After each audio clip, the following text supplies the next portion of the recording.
یار تھوڑی ذرا سیاست پہ میں گفتگو کرنا چاہ رہا ہوں جنید صاحب. یہ پچھلے ہفتے کا جو سیاسی منظرنامہ تھا وہ اس میں دو چیزیں میرے ذہن میں پھنسی ہوئی ہیں, وہ بھی میں ذرا بیان کرنا چاہتا ہوں.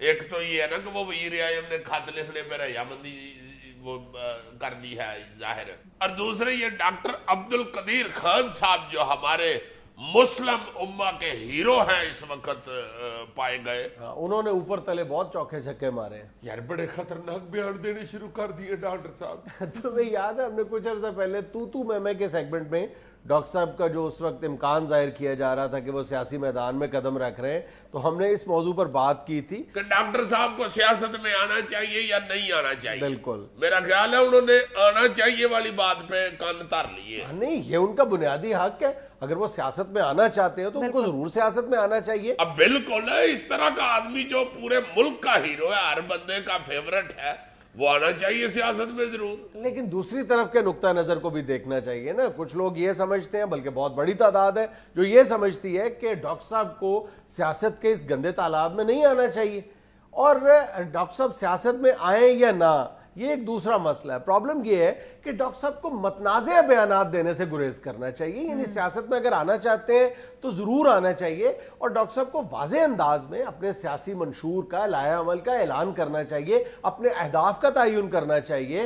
لیکن سیاسی میدان میں باقاعدہ قدم رکھنے سے پہلے ہی ڈاکٹر صاحب نے جس طرح کے متنازع بیانات دینا شروع کر دیے ہیں اور متنازع موضوعات کو چھیڑنا شروع کر دیے, اس کو زیادہ مستحسن نظروں سے نہیں دیکھا جا رہا. اور دوسرا جو یہ جو ساری پارٹیوں کے لیڈران کے خلاف جیسے وہ بیان دے رہے ہیں, ظاہر ہے ان لیڈران کی بھی فالوشپ ہے. ہاں بالکل, اور ان لوگوں کے ساتھ بھی پیار کرنے والے ہیں. وہ ہمیں خام خواہ ڈاکٹر صاحب کے سیاست میں آنے سے پہلے ہی نہ ان سے اللہ نہ کرے متنفر ہونا چاہیے. اور خدا نخواستہ اگر رتی بھر بھی اس بات کا امکان موجود ہے کہ لوگ ڈاکٹر صاحب سے دور چلے جائیں گے, تو میرا خیال ہے کہ یہ کوئی خوش کن صورتحال تو نہیں ہوگی. ڈاکٹر قدیر صاحب جیسا بڑا شخص اگر وہ عوام کی نظروں میں بس ایک پوائنٹ بھی اپنی توقیر میں کمی کر لیتا ہے, تو اس سے بڑا اس قوم کے لیے کیا المیہ ہوگا یار. نہیں, میرا خیال ہے ڈاکٹر صاحب کو اصلاحی بیانات تو ضرور دینے چاہیے, وہ بڑے ہیں اس قوم کے.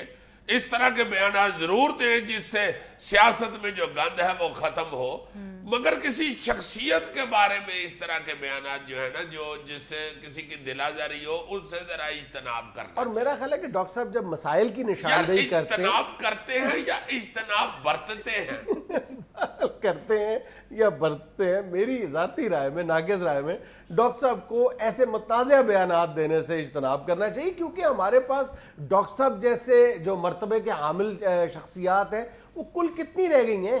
ڈاکٹر عبدالقدیر خان صاحب ہیں, عبدالستار ایدھی ہیں, یا اس طرح کے دو چار اور غیر متنازع شخصیات ہوں گی ہمارے پاس. سارے اپنے اپنے شعبے کے تو ایک ہی ہیں. ہاں بالکل. اور پھر ڈاکٹر صاحب جیسا بندہ یار جس نے پوری دنیا میں ہمارا ایک نام پیدا کر دیا, صحیح معنوں میں محسن پاکستان, صحیح معنوں. یار ویسے تو ڈاکٹر صاحب جس طرح کے بھی ہوں, جو بھی کہیں, جیسے بھی کہیں, مجھے تو پیارے ہی لگتے ہیں. اور ڈاکٹر صاحب کا حسب حال کے ساتھ ہمیشہ سے ایک پیار کا تعلق رہا. ہائے ہائے ہائے. مگر میرا خیال ہے کہ ڈاکٹر صاحب, میں تو کہتا ہوں کہ سیاسی بیان بھی موج ہی لینے دیں, اور خاص طور پہ یہ جو ایٹم کے حوالے سے جو ایٹمی راز ہیں ہمارے, اس حوالے سے تو بالکل نہیں بیان دینا چاہیے. وہ اس میں زیادہ ٹینشن ہوتی ہے ہم لوگوں کو. ویسے ڈاکٹر صاحب میں عرض کرتا ہوں, آپ کو غصہ چڑھے نا جی, تو آپ ایک چھوٹی چھوٹی لے کے مجھے پھینٹی لگا لیا کریں جناب. آپ موج لینے دیں سب لوگوں کو, آپ اتنے پیارے ہیں, غصے میں آپ مجھے بس پھینٹی لگائیں, میں سمجھ جاؤں گا, میں فوراً آپ کا پوما لے لوں گا.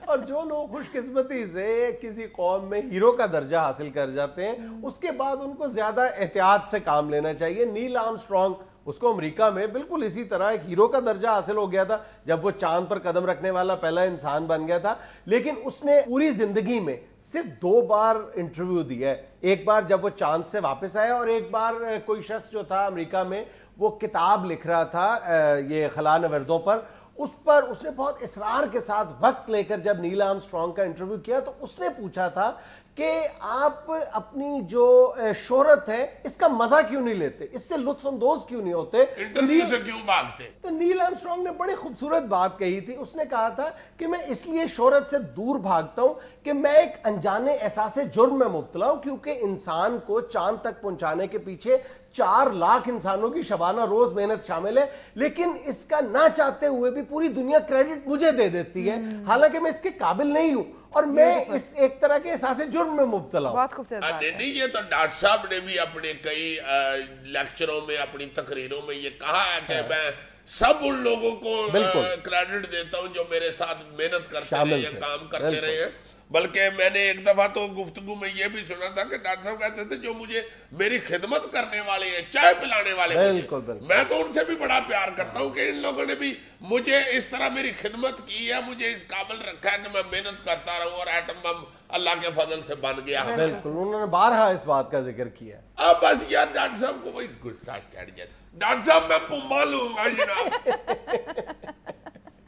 ناظرین, یہاں میں لینا ایک چھوٹا سا وقفہ, ہمارے ساتھ رہیے گا.